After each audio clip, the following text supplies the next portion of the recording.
नमस्कार दोस्तों मैं नवीन कुमार अपने चैनल लैंग्वेज ऑफ प्लैनेट्स में आपका स्वागत करता हूं। दोस्तों, अक्सर बड़े बुजुर्गों को ये कहते सुना जाता है कि हर चमकने वाली चीज सोना नहीं होती। तो क्या ये बात ठीक है? आज इसे हम ज्योतिष में देख लेते हैं। दोस्तों, लग्न के स्वामी के बारे में ये कहा जाता है कि लग्न के स्वामी चाहे कोई भी ग्रह क्यों न हो, जन्म कुंडली के जिस भी भाव में बैठते हैं, अगर वो भाव केंद्र त्रिकोण है तो बहुत अच्छे रिजल्ट देते हैं। और यदि कुंडली के त्रिक भाव है, छठे आठवें बारहवें के हैं, बारहवें में है, तो कुछ परेशानियों का सामना भी जातक को करना पड़ता है, क्योंकि लग्न का स्वामी हमारी पर्सनैलिटी को, हमारे शरीर को दिखाता है। अब अक्सर सुनने को मिलता है कि यदि लग्न का स्वामी धन स्थान में बैठ जाए तो ये एक अच्छी स्थिति की ओर इशारा करता है। दोस्तों, आज हम चर्चा करने जा रहे हैं एक ऐसी कुंडली के बारे में जिसमें लग्न का स्वामी कुंडली के दूसरे भाव में है और कुंडली के धन स्थान अर्थात दूसरे स्थान का स्वामी लग्न में है। ये राशि परिवर्तन योग यहां पर बना हुआ है। दोस्तों, इस जातक की कुंडली में जैसा आप देख रहे हैं, कुंडली के धन स्थान के स्वामी शुक्र मेष लग्न में मौजूद हैं और मेष लग्न के स्वामी मंगल कुंडली के धन स्थान में मौजूद हैं। दोस्तों, इस जातक का कहना यह है कि गुरुदेव, मुझे कई लोगों ने बताया है कि ये राशि परिवर्तन योग है, जीवन में मेरे पास धन की स्थिति बहुत अच्छी रहेगी, लेकिन ऐसा समय कभी आया नहीं है। मेरा कुटुंब बहुत अच्छा है, मेरा कुटुंब में एक दूसरे के साथ मेरे रिलेशंस बहुत अच्छे हैं। हाँ, परिवार के लोगों की और बाहर के लोगों की ये शिकायत रहती है कि मैं थोड़ा सा तेज बोल जाता हूं, लेकिन ओवरऑल मेरे रिलेशंस ठीक हैं। लेकिन धन को लेकर के मैं बहुत परेशान हूं।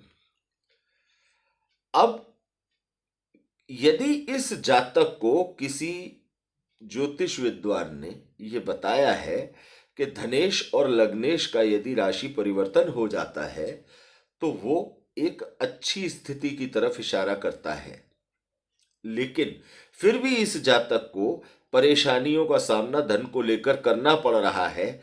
आज इसके पीछे की वजह देख लेते हैं। दोस्तों, हमारा ज्योतिष शास्त्र ये कहता है कि प्रत्येक लग्न से 12वां भाव अर्थात प्रत्येक भाव से पिछला भाव उस भाव की हानि करता है। अब यदि लग्न का स्वामी कुंडली में दूसरे भाव में चला जाता है और हमारी धन की स्थिति को हमें देखना है, तो धन स्थान को लग्न मानना पड़ेगा। तो उसके हिसाब से हमारा लग्न जो है वो 12वां भाव हो जाता है। अर्थात मंगल का शुक्र के घर में होना धन लग्न के अनुसार कुंडली के 12वें भाव का स्वामी धन स्थान में आ गया। तो 12वां भाव हानि का भाव होता है। इस सिद्धांत को देखते हुए लग्न के स्वामी का धन स्थान में होना धन की स्थिति के लिए ठीक नहीं माना जाता है। अब धन स्थान का जो स्वामी है या धन लग्न का जो स्वामी है वो अपने स्थान से 12वां चला गया, शुक्र लग्न में चला गया। तो ये स्थिति हो गई कि धन स्थान का जो स्वामी है वो व्यय भाव में चला गया। धन स्थान का व्यय भाव हो गया लग्न भाव। हानि, धन स्थान की हानि का भाव है लग्न। तो दोस्तों, जब हानि स्थान के स्वामी और धन स्थान के स्वामी का राशि परिवर्तन होगा, तो धन से संबंधित समस्या तो जातक को झेलनी ही पड़ेगी।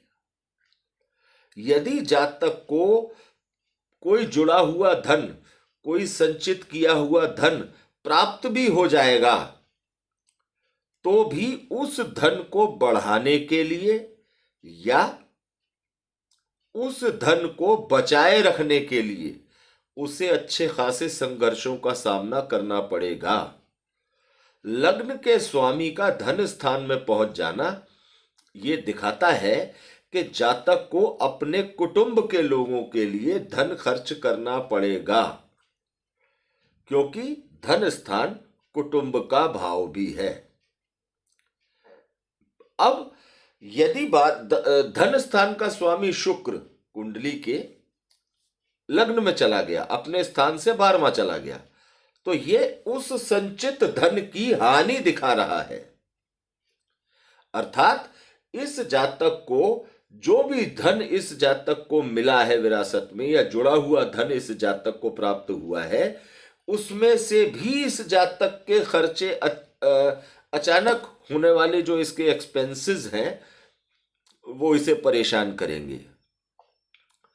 तो दोस्तों, हर बार ये कहना कि लग्नेश और धनेश की स्थिति राशि परिवर्तन के तौर पर हो या एक साथ कहीं भी हो, ये बहुत अच्छी होगी, ये हर बार संभव नहीं होता।